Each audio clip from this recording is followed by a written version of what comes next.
النهارده بقى هنعمل مع بعض احلى تقطيعه للكرنب. سهل جدا، وانتي بقى انك تتعبي فيه وتقعدي فيه تقطعيه وتسلقي، هو بس اللي ياخد منك وقت هو شويه السلق بتاعه.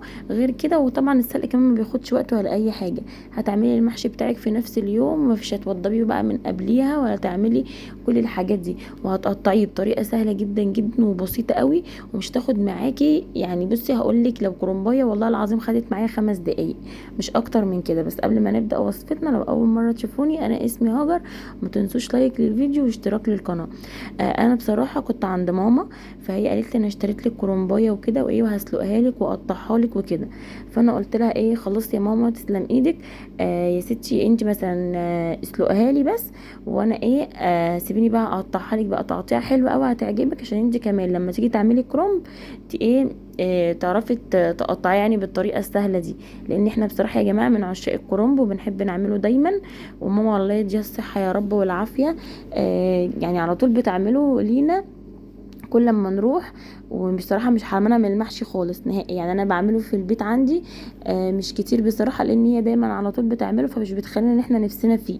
تمام. اول حاجه كده هي سلقت لي الكرنب اهو كويس. انا بقى جبت الكرنب كده اهو زي ما انتوا شفتوا، وايه ورصيته فوق بعضه.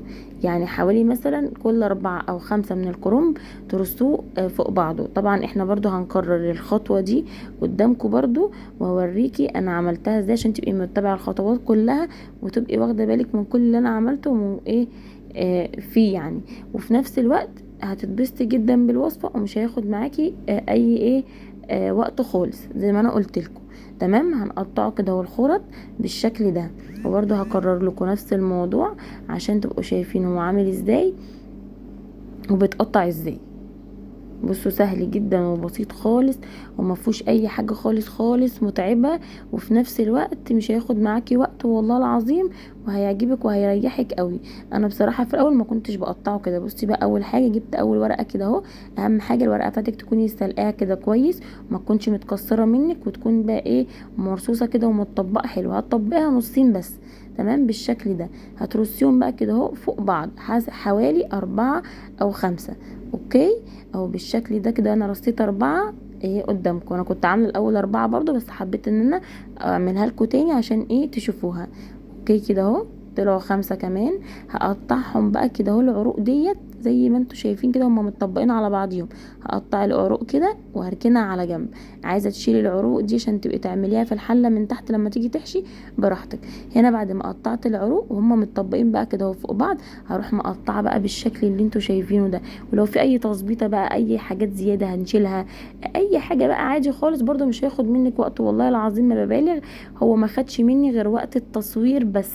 وشوفوا مده التصوير قد ايه، هو ده الوقت اللي انا عملت فيه الكرنبه معاكم.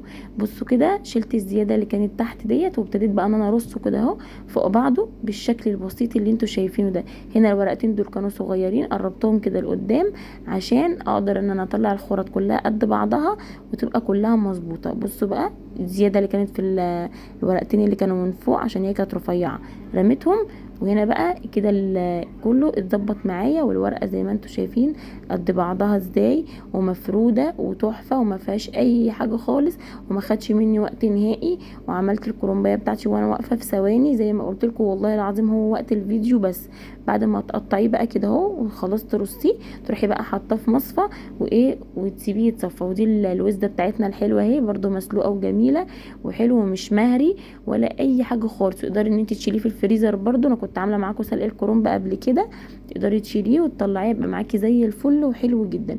ان شاء الله الوصفه تكون عجبتكم وتكون سهله وسريعه بالنسبه لكم، واتمنى ان انتوا تجربوها. وما تنسوش بقى لو عجبتكم تعملوا لي لايك وشير وتفعلوا الجرس عشان اي حاجه جديده اعملها توصل لكم. واشوفكم بقى على خير ان شاء الله في فيديو جديد بوصفه جديده. باي باي.